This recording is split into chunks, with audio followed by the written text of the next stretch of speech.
Welcome to sauce TV. నేను మీ ఆవిత్. ఈరోజైతే ప్రధానంగా నిన్న జరిగినటువంటి చంద్రబాబు నాయుడు ప్రజాగళం సభ గురించి డిస్కస్ చేద్దాం. నిన్న ప్రజాగళం సభకు ప్రధానంగా ఆయన హెలికాప్టర్లో రావాల్సి ఉంటే వాహనంలోనే డైరెక్ట్గా రావడం జరిగింది. అంటే వాతావరణం అనుకూలించకపోవడంతో కావలి వింజమూరులో ఆయన పర్యటన చేయడం జరిగింది. పర్యటనలో ప్రధానంగా స్థానికంగా ఉండేటువంటి సమస్యలు, స్థానిక ఎమ్మెల్యేలు ఇంతవరకు ఏ విధంగా నడుచుకున్నారు, ఇక మీదట తమ అభ్యర్థులు ఉంటే ఏ విధంగా ఉంటుంది, అభివృద్ధి మంత్రం అయితే ఏ విధంగా ఉంటుంది, ఇవన్నీ కూడా ఆయన డిస్కస్ చేయడం జరిగింది. ప్రధానంగా ఆయన ఏదైతే ప్రతిపక్షం మీద సెటైర్లు వేసేటప్పుడైతే మొత్తంగా చప్పట్లో వర్షం అయితే కురిసిందని చెప్పొచ్చు. మొత్తంగా సభ అయితే ఓ రకంగా అయితే సక్సెస్ అయిందని చెప్పొచ్చు. ప్రధానంగా ఆయన స్థానిక సమస్యలు కావల్లో తీసుకుంటే కావలి ఎమ్మెల్యే మీద ఆయన ఎక్కువగా విమర్శలు చేయడం జరిగింది. ఒక గ్రానైట్ సంబంధించి గ్రానైట్ విచ్చలవిడిగా దోచుకున్నారు అని చెప్పి అక్కడ మాట్లాడడం జరిగింది. అదేవిధంగా అటువంటి వ్యక్తి ఎమ్మెల్యేగా ఉండడానికి అర్హుడు కాదు అని కూడా ఆయన మాట్లాడడం జరిగింది. అవినీతి కాలకేయుడు అని చెప్పి కావలి ఎమ్మెల్యే రామిరెడ్డి ప్రతాప్ కుమార్ రెడ్డి మీద చంద్రబాబు విమర్శలు చేయడం జరిగింది. అదే సమయంలో తెలుగుదేశం పార్టీ తరఫున పోటీ చేస్తున్నటువంటి కావ్య కృష్ణారెడ్డి అలాగే వేమిరెడ్డి ప్రభాకర్ రెడ్డి, వీళ్ళిద్దరిని ఎంపీగా వేమిరెడ్డి ప్రభాకర్ రెడ్డిని గెలిపించుకోవాల్సిన బాధ్యత అందరిపై ఉందని చెప్పారు. అలాగే కావ్య కృష్ణారెడ్డిని గెలిపించుకోవాల్సిన బాధ్యత అందరిపై ఉందని చెప్పారు. ఇద్దరు కూడా అంటే ప్రజలకు సేవ చేయాలి అనేటువంటి దృఢ సంకల్పంతో రాజకీయాలకు వచ్చారని చెప్పడం జరిగింది. అదేవిధంగా వింజమూరులో కూడా ఆయన పర్యటించడం జరిగింది.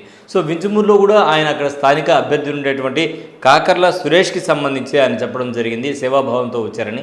సో ఈ ముగ్గురు కూడా సేవాభావంతోనే రాజకీయాల్లోకి వచ్చారు, సేవ చేయాలి అనేటువంటి తలంపుతో వీళ్ళు రాజకీయాలకు వచ్చారని చెప్పడం జరిగింది. అలాగే ఇంకో విషయాన్ని కూడా ఆయన సటైరికల్గా ప్రస్తావించడం జరిగింది. ఉదయగిరిలో జరిగినటువంటి ఒక సభకు రాజగోపాల్ రెడ్డి నిర్వహించినటువంటి, అంటే మేకపాటి రాజగోపాల్ రెడ్డి నిర్వహించినటువంటి సభకు జనాలు ఎవరు రాకపోతే భోజనాలు తిని వెళ్తురు ఉండండి, భోజనాలు అయితే సిద్ధంగా ఉన్నాయి, స్పీచ్ విన్న తర్వాత భోజనాలు చేయండి అంటూ చెప్పినటువంటి ఒక కంటెంట్ని కూడా ఆయన చెప్పడం జరిగింది. సో ఈ విధంగా ఉంది పరిస్థితి, వైసీపీ పరిస్థితి. ప్రధానంగా టీడీపీ అయితే అటువంటి పరిస్థితి లేదు. మండు టెండర్లో కూడా జనాలు వచ్చి మా స్పీచ్ని వింటూ ఉన్నారు, చూడండి ఎంతమంది జనాలు ఉన్నారో, సో ఖచ్చితంగా మేమే అధికారంలోకి రాబోయేది మేమే అనేటువంటి విధంగా ఆయన అయితే స్పీచ్ మొత్తం కూడా సాగడం జరిగింది.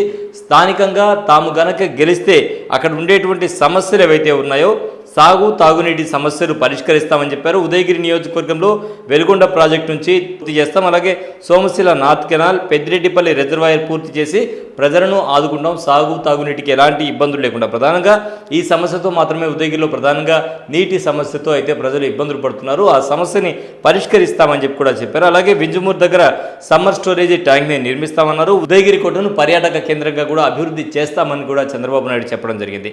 సో అన్ని విధాలా అంటే అభివృద్ధి మంత్రంతోనే తన ప్రజాగళం మొత్తం కూడా సాగింది అని చెప్పొచ్చు. అలాగే వేమిరెడ్డి ఎవరు ఎమ్మెల్యే కావాలో ప్రజలే నిర్ణయించుకోవాలి అని చెప్పి కూడా చెప్పడం జరిగింది. నెల్లూరు ఎంపీగా పోటీ చేస్తున్న ప్రభాకర్ రెడ్డి మీద ప్రశంసల జల్లైతే ఆయన కురిపించారు. ఆయన అజాత శత్రువు, ప్రజలకు సేవ చేయడానికి రాజకీయాలకు వచ్చారని చెప్పారు.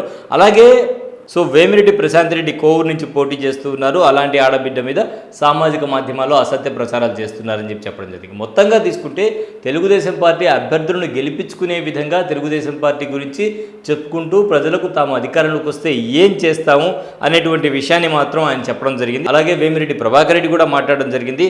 భావితరాలు బాగుండాలంటే చంద్రబాబు నాయుడు తిరిగి ముఖ్యమంత్రి కావాలని చెప్పి కూడా ఆయన చెప్పడం జరిగింది. రోడ్లు, ఐటీ పరిశ్రమలు లాంటివి రావాలంటే మాత్రం తెలుగుదేశం పార్టీ అధికారంలోకి రావాలని వేమిరెడ్డి ప్రభాకర్ రెడ్డి నెల్లూరు పార్లమెంటు తెలుగుదేశం పార్టీ అభ్యర్థి చెప్పడం జరిగింది.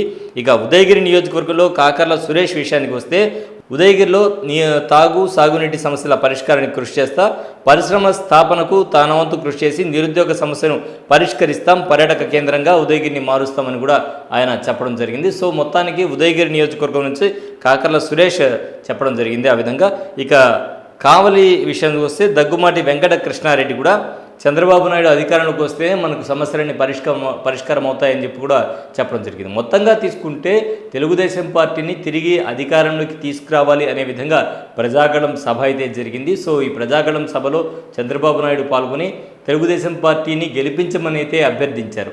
సో ఈ విధంగా మొత్తానికి తెలుగుదేశం పార్టీని ఈ ఎన్నికల్లో ప్రజలు గెలిపించాలి అనేటువంటి విధంగా వైసీపీపై విమర్శలు చేస్తూ ఆయన ప్రజాగళం సభ అయితే నెల్లూరు జిల్లాలో సాగింది అని చెప్పొచ్చు. ఇది ఇవాల్టి స్పెషల్ స్టోరీ. మరో స్పెషల్ స్టోరీలు మళ్ళీ కలుద్దాం. అంతవరకు సెలవు, నమస్కారం.